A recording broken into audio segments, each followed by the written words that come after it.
एक दिन भोलेनाथ भगवान जी पृथ्वी की ओर चले। उन्हें जाता देख पार्वती जी बोली, भगवान आप कहाँ जा रहे हैं?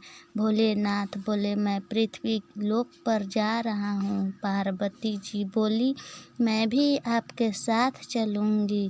महादेव जी के माना करने के बाद भी पार्वती जी नहीं मानी और महादेव के साथ पृथ्वी लोक पर जा पहुँच गई। और घूमते घूमते पार्वती जी को भूख लगी। वे बोली, महादेव मुझे भूख लगी है, मुझे खीर खंड का भोजन करना है। महादेव बोले, चलो पार्वती आगे चले। आगे चलकर उन्होंने एक घर का दरवाज़ा खटखटाया। एक सेठानी बाहर आई और बोली, क्या चाहिए महाराज? महादेव बोले, हमें खीर खंड का भोजन करना है। ये सुनकर सेठानी बोली, अगर खीर खंड का भोजन करना चाहिए था तो अपने घर में क्यों नहीं खाया? ऐसा कहकर वो अंदर चली गई।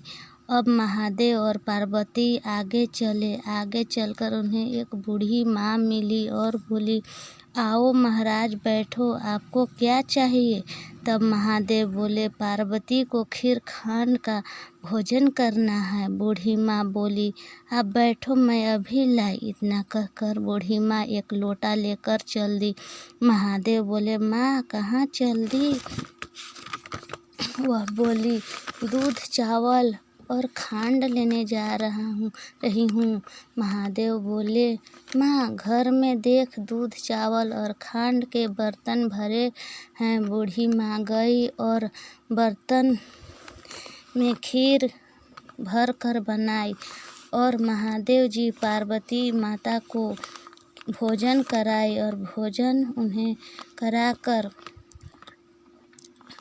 भोग लगाने के बाद बूढ़ी माँ बोली, महाराज बचे हुए खीर को क्या करूं? मेरे घर में तो कोई नहीं है। महादेव बोले, माँ आँख बंद कर। महादेव के कहने पर बूढ़ी माँ आँख बंद कर ली। महादेव फिर बोले, माँ अब अपनी आँखें खोल। बूढ़ी माँ जब आँख खोल कर देखी तो उसके घर में बेटा बहू पोता पोती से घर भरा हुआ है। ये देखकर बूढ़ी माँ बोली, महाराज अब परिवार को रखूं कहाँ? मेरी तो एक छोटी सी झोपड़ी है। महादेव ने जाते जाते झोपड़ी को एक लात मारी और झोपड़ी से एक महल तैयार हो गई। बूढ़ी माँ के खीर के कटोरे भर भर कर बांटने लगी। ऐसे ही वो सेठानी के घर खीर देने पहुंची। सेठानी बोली, तेरे घर खीर कहाँ से आई? बूढ़ी माँ बोली, मेरे घर महादेव जी और माँ पार्वती माता आए थे, उनकी कृपा से ये सब हुआ है। सेठानी बोली, मेरे घर का धन तेरे घर कैसे गया? मेरे पास तो कुछ भी नहीं रहा।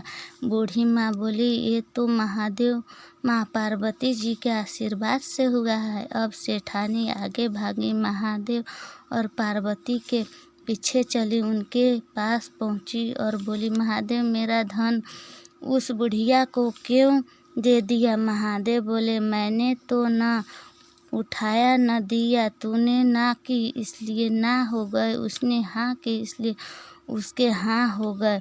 वो महादेव जी के पैरों पकड़ कर गिर पड़ी और बोली, महाराज कुछ तो करो।